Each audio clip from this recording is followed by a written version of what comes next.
Hello, this is the Provoked Prawn, and I'm here to talk to you about the SteelSeries Nova Pro wireless and a long-term experience review, talking about what these headphones are like to use for gaming and everyday use. Now, I want to say that I have been using these for the majority of the last year, although obviously I've been testing a lot of other things, but when I'm not testing other headphones, gaming headsets, or whatever else, I'm straight back into these. And that is for a number of different reasons that I covered in my initial review. And I want to talk to you about some of those now, but also just the long-term experience of it. And I want to say, kickstart this off by saying these are still the best gaming headphones that you can buy, at least for my needs and in my opinion. Obviously, I haven't tested everything out there and people will disagree, I'm sure. And I want to also talk about some of other people's experiences so that you get a sample of that to mix in with my opinion, because I've obviously seen a lot of comments from other people and I actually have recommended these to friends that have then tried them and given me their feedback as well. So I'm going to talk about those different experiences too. So the SteelSeries Nova Pro wireless is obviously a expensive headset and a wonderful one for a variety of reasons. Very comfortable, with this plush memory foam cushioning ear cups here, which deliver good passive noise cancellation. These then have ANC, which is active noise cancellation as well, which, as I said in the initial review, isn't the best ANC you'll ever hear, because it's definitely better on sort of main brand headphones from like Sony, Bose, whatever else. But from a gaming point of view, it's still very good. And the fact that you have ANC on a gaming headset is pretty rare. You don't see it very often. I think Razer's got some with the Barracuda Pros, but I've rarely seen it with other gaming headsets. It's not something you often see alongside virtual surround sound and other things. So it is a really nice addition. And for me, fantastic. It blocks out a lot of environmental noise, fan noise, traffic noise from cars outside and other things, sometimes in a bad way. I've missed a number of deliveries because I didn't hear the doorbell, and my wife then shouts at me because of that, so that's a problem. But also on the flip side, it lets you concentrate on games and ignore those sorts of background noises that would otherwise interfere with your gaming experience. From a music point of view, it's fantastic. I love listening to music on this. It's got a good bass, good delivery, good sound all round for that, and obviously the active noise cancellation and the passive noise cancellation again helps you enjoy that experience too, and it's been pretty fantastic in that way. From a gaming point of view, I obviously covered a lot of this in the initial review, but there are lots of highlights to this as well. It delivers great positional audio, but more importantly, it gives you access to sonar from SteelSeries, which allows you to have custom sound profiles for various different games, which includes tuning and tweaks for various different soundscapes, so that you get things like footsteps, enemy movement, gun noises, stuff like that for various different competitive shooters, for example, which then gives you the edge. And I asked my friend Space Cannons about this, who I play with on a regular basis, because he's got the headphones too, and he said it's really helped him in Dark and Darker, for example, because he can hear enemy movement where other people that he's playing with can't.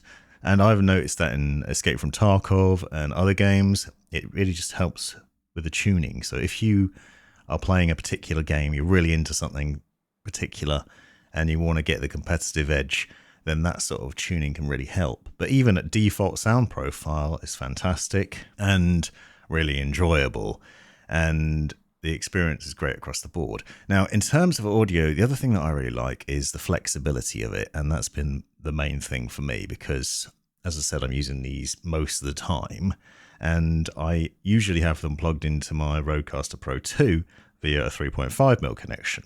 You can do the same with pretty much anything. In point of fact, I have the 3.5mm connection plugged into this beacon microphone, which then runs off to the charging station for the SteelSeries headset, so that I'm mic monitoring wirelessly. So I can hear myself in this microphone, but there's no wires plugged in, which is obviously a fantastic benefit and really convenient. And there's very little latency there, so it's perfect in terms of what you're hearing. You're hearing yourself if you want to do that, which I do really easily. Now, I will say, since we're talking about microphones, that I don't rate the mic on this very well. It's not amazing, but that's always the way with wireless headsets. You very rarely get a really good microphone on them, so I usually ditch it in favour of, in this case, a USB microphone or an XLR microphone as better quality. You can nestle the mic away in the ear cup and it's muted, So there's no problems there. And obviously they look pretty good from multiple angles too. So they're easy to wear out and about or just gaming wherever you are. Now on the out and about point of view, that's the other reason these are fantastic, or even just around the house, because it has dual connectivity, which again is something that you don't see very often. And SteelSeries has done this for a while because they did this with the Arctis Pro wireless and some of their other headsets, the Nova 7s, for example, which I've also done a video on.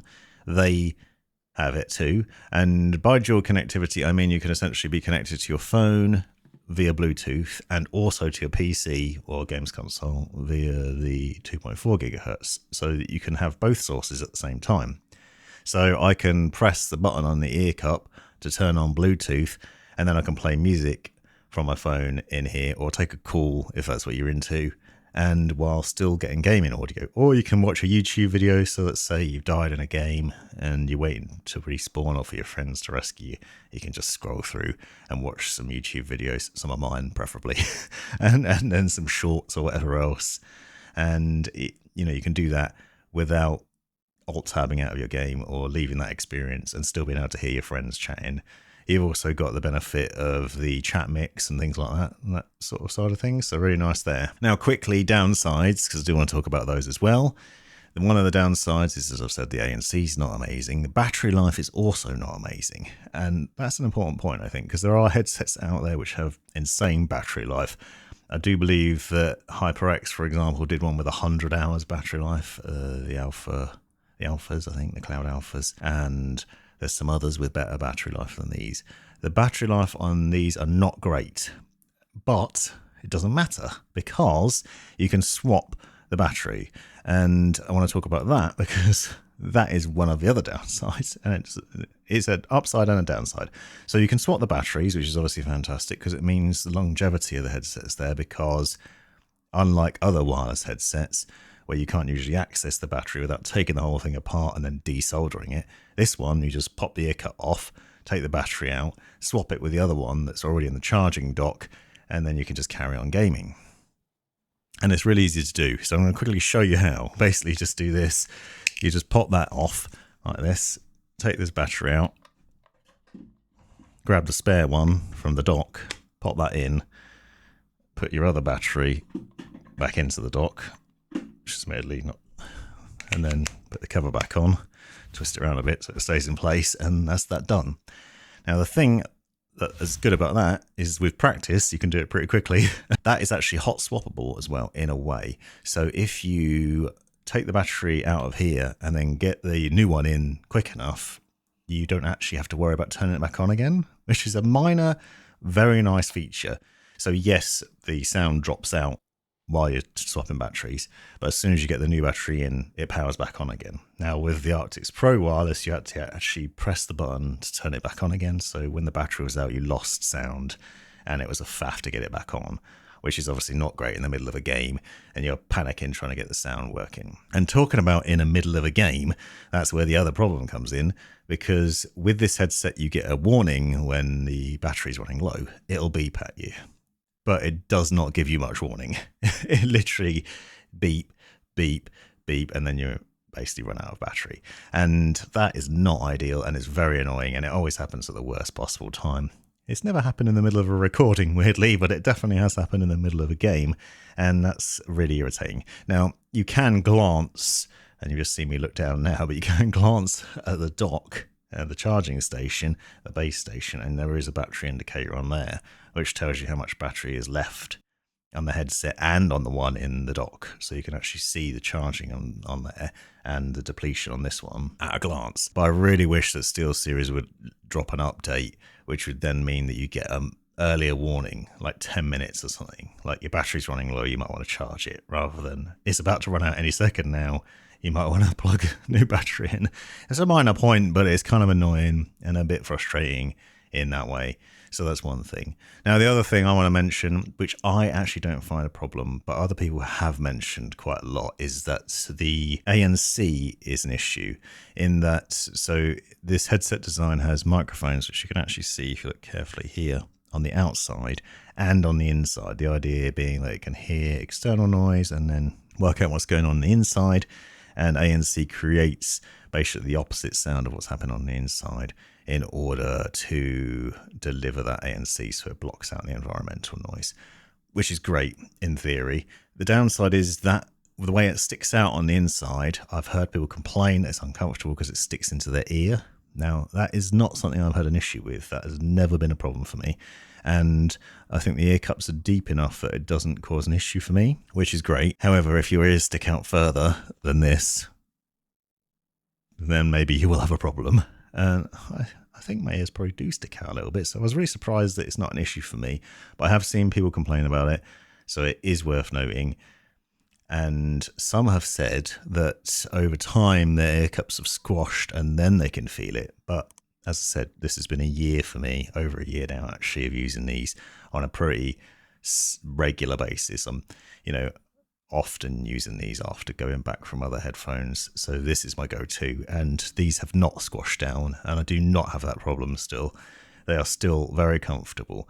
Now, I will say, obviously, faux leather, you do get hot, especially in the summer or under video lighting.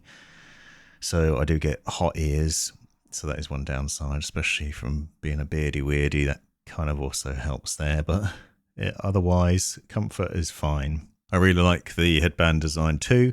There's not loads of pressure on top of here. It is easy to wear these for hours and hours and hours and hours without any problem. And then hot swap the batteries so you don't have to plug it in. So you never have to plug a cable into these headphones. And that is definitely one of the benefits. So you're seeing loads of different things here. And that's the important takeaway, is that the complaints are very small. The mic's not amazing.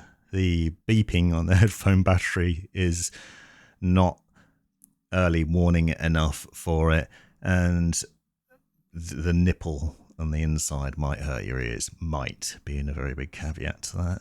Otherwise, the best headphones around, at least in my mind and for my uses, because I really like to be able to mic monitor wirelessly. I like having dual connectivity. I like the ANC. I like the soundscapes. I like the footstep sounds and the positional audio. I love the effect on music, the bass there. Obviously very expensive, but if you see them in a sale, go buy them. That's my opinion. And if you're worried about the nipple, go for the SteelSeries Nova 7s instead. They have a material finish on the ear cup, which I find scratchy, but otherwise they are very comparable to these, and also very flexible too in a number of different ways. Check out the review to those, linked in the description, and thanks for watching.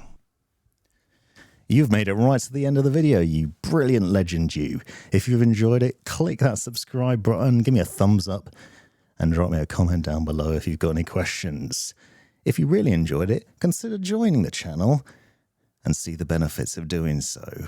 Check out these other videos, you might well find them interesting or useful, and most importantly, have a great life.